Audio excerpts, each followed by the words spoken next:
नमस्कार, आप देख रहे हैं जनक्रांति हिंदी न्यूज बुलेटिन। आपकी आवाज सरकार तक। बिहार विधानसभा में कानून व्यवस्था पर जमकर बोले समस्तीपुर विधायक अख्तरुल इस्लाम शाहीन। जनक्रांति कार्यालय रिपोर्ट।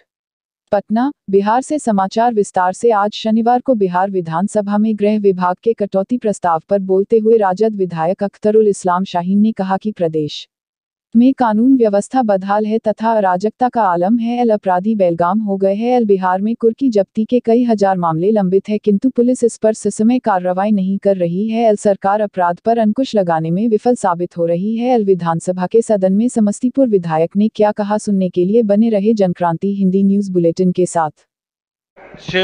सभापति महोदय, आज मैं गृह विभाग के कटौती प्रस्ताव के पक्ष में बोलने के लिए खड़ा हुआ हूं। मैं धन्यवाद देता हूं नेता प्रतिपक्ष को, उन्होंने मुझे अवसर दिया। लगातार मैं बजट देख रहा हूं, 143 अरब रुपया, और लगातार प्रत्येक वर्ष देखा जाए तो इतना बड़ा बजट गृह विभाग में दिया जा रहा है। इसका परिणाम क्या बिहार में हो रहा है, इस पर हमको एक शेर याद आता है जो नेता प्रतिपक्ष जी ने पिछली बार कहा था कि जुर्म करने वाले जेल में रहते कहां हैं, जुर्म करने वाले जेल में रहता कहां है, गरीबों का नीतीश राज में न्याय मिलता कहां है।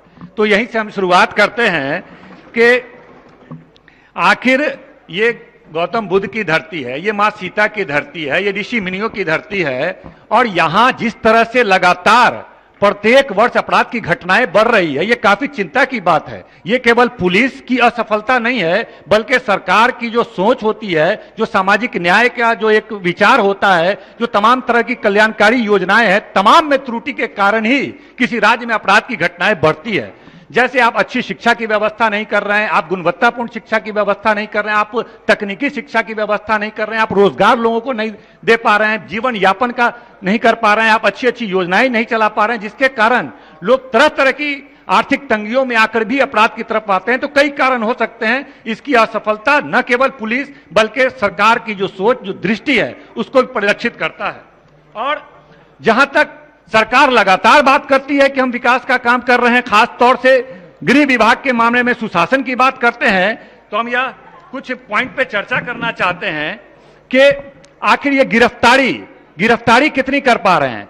अगर हम चाहेंगे कि सरकार जवाब दे, मेरे पास जो आंकड़ा है, प्रत्येक वर्ष 5000 से अधिक ऐसे मामले होते हैं जो गिरफ्तारी वारंट होने के बावजूद एक एक साल तक गिरफ्तारी नहीं होती है। मेरे पास यह भी आंकड़ा है कि कुर्की जब्ती का वारंट जारी होने के बाद 6-6 महीने, साल भर तक ये कुर्की जब्ती नहीं कर पाते हैं। मैं जिलावार आंकड़ा दे सकता हूं। कुछ दिनों पहले का रिपोर्ट है कि भागलपुर में 2400 से अधिक कुर्की जब्ती का वारंट होने के बावजूद 6 महीने तक कुर्की जब्ती नहीं हुआ। मुजफ्फरपुर में 1400 से अधिक कुर्की जब्ती का वारंट होने के बावजूद कुर्की जब्ती नहीं हुआ। न्यायपालिका ने स्पष्ट तौर पे कहा है यह एक भाया दोहन है, इसमें भाया दोहन किया जाता है पुलिस के माध्यम से कुर्की जब्ती नहीं करने के लिए। इस अपराधी आखिर गिरफ्तार नहीं होंगे, कुर्की जब्ती नहीं होगा, ताकि सरेंडर कैसे होंगे? वो अपराधी लगातार अपराध करते चला जाएगा।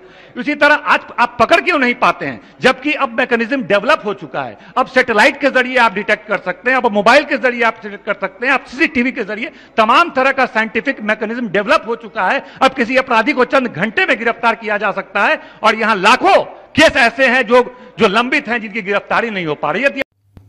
धन्यवाद। जनक्रांति प्रधान कार्यालय से प्रकाशक संपादक राजेश कुमार वर्मा द्वारा कार्यालय रिपोर्ट प्रकाशित और प्रसारित। अगर हमारा समाचार चैनल अच्छा लगे तो लाइक सब्सक्राइब अवश्य करें।